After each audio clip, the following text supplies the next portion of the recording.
Magandang araw mga kaibigan.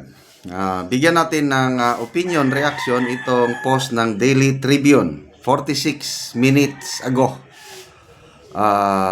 The ship is sinking, lalo na sa PCO, Presidential Communications Office. Palaging may nagre-resign. Okay. Pood resigns, just in. Presidential Communications Office Undersecretary Ana Pood has reportedly resigned from her post in charge of strategic and interagency communications. A source said Puod submitted her resignation last week following a misunderstanding with a superior, though Malacanang has yet to confirm her departure. Appointed in June, bago lang, June this year o June last year. Hindi ko na alam. Puod previously served as General Manager of State-run PTV4. Ana Puod. Yan po siya. So, hello, Auntie Claire. Naunahan kayo ng Daily Tribune. I don't know how true is this, Kailang source lang. Hintayin natin ang official announcement ng PCO o si Auntie Claire kung totoo ba ito. Kailang knowing Daily Tribune, mabilis silang magsagap ng balita. Sa Marcos administration, pang ilan ng beses na nagpalit ng PCO secretary. Hindi ko na mabilang Siguro pang 5 na itong si J. Ruiz. So anong ibig sabihin niya? Si Tatay Digong noon, sa 6 years, isa lang ang kanyang PCO. Si Secretary Martin Andanar. Yung spokesman niya, yun lang, nauna si Attorney Panelo, tapos kay Attorney Roque. And then nung nagkandidato si Attorney Roque, I think may pumalit. Sino na ba yun? But isa lang ang PCO Secretary, yung 6 years term ni PRRD. Dito naman sa Marcos administration, pang-lima na itong si J. Ruiz. Na sa kasamang palad, yung commission on appointments, na-bypass siya.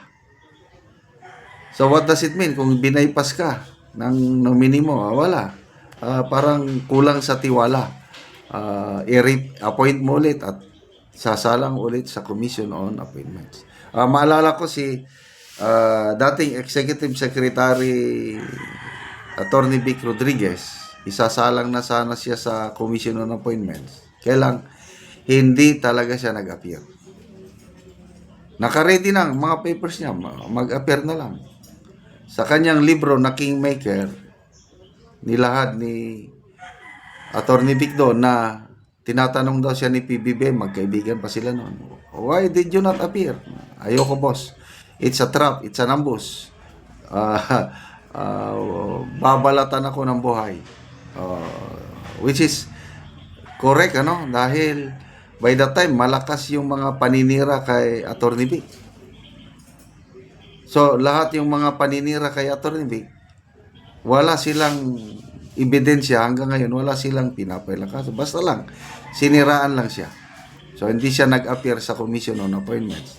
So, dalawa sa mga in-appoint ni PBBM, ano ba yung isa? Nakalimutan ko. Sa housing ata.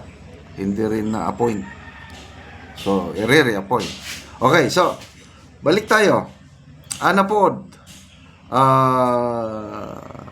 Misunderstanding. So, sino yung superior? So, ang mas mataas sa kanya, Jero is pwedeng executive secretary o ano pa kaya? Grabe, no? Bangaya, no? Magbasa lang tayo sa mga comments.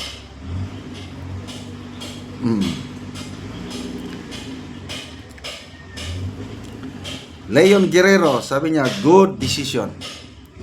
Romeo Castro, she used the word untenable. Hindi na talaga mapakisamahan. Jerry D, resign or fired? We don't know.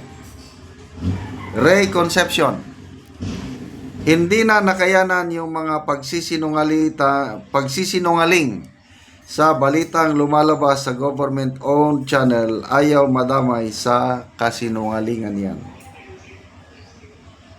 John J. Pacana, dami sigurong pumapapil na hilo na. Jane Rose Bayhon, hindi kaya mag-manage ng mga trolls. Don Parado, misunderstanding with the superior says it all. No further explanation needed. So, ano ang dahilan bakit ang USEC magkaroon ng misunderstanding sa superior, say PCO secretary? Yung policy. Tungkol yan sa strategic communication interagency communication. Medyo mahirap. Mahirap tong trabaho niya. So, naririnig ko na yan. GME ba yan o AB7 nun? Parang ito yung kay Willie Rebellaming Sa tingin ko naman, magaling ito So, na-appoint lang siya June. Siguro, June last year, So, naka 1 year na siya. Ngayon, out. So, kumusta naman si Attorney Claire Castro? Magtatagal ba? Sa tingin ko, magtatagal dyan si Attorney Claire Castro. Kasi, marami ang natutuwa sa kanya. Very entertaining siya. So, mga DDS, palaging nagko-comment niya, wag pabayan lang daw natin si Claire Castro sa kanyang trabaho. Nakakatulong pa siya.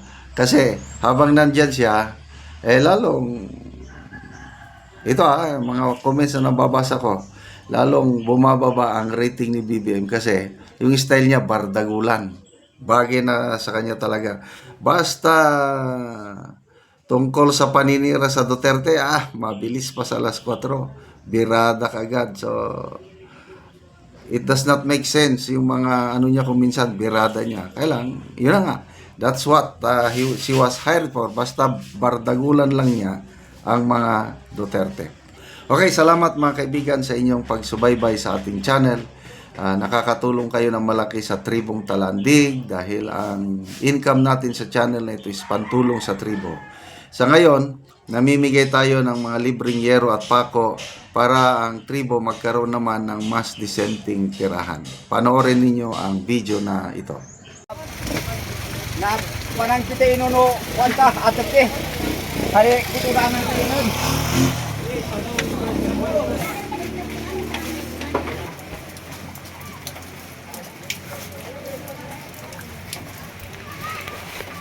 So, karon mo na ni ang balay ni Angkol sa natagaan na mo og yero.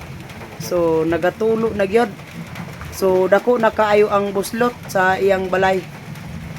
Og nagasirit na gani ang ulan.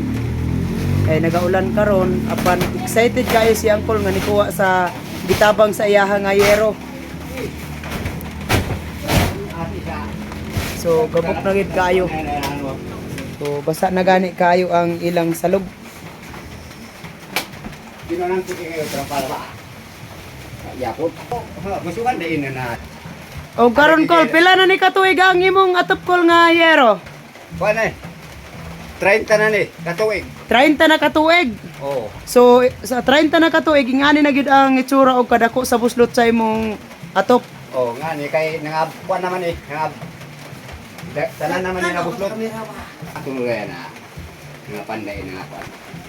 Salamat sa Ginoo una sa nagtabang sa ako kuan katop nako kay di na ko gyud tuluan ani. Kay kuan natagaan akong sin. Og mo palit kong sin na di man ko kapalit kay wa may kwarta. Ayo ba kay natagaan ko. Salamat kayo. Oo, tungod sa kalisod Tungod Kol. sa kalisod. Maglisod gani tagpamukas aya pa ang sin. So pila na day mong edad Kol? Kuan ako 59 na ko. 59. Pila imong anak Kol? Duara. Ay, duhara. So tanan na naay pamilya. Oh, naa na tanan. Sige Kol, salamat. Tanan man natagaan sila og sin. Sige, salamat Kol.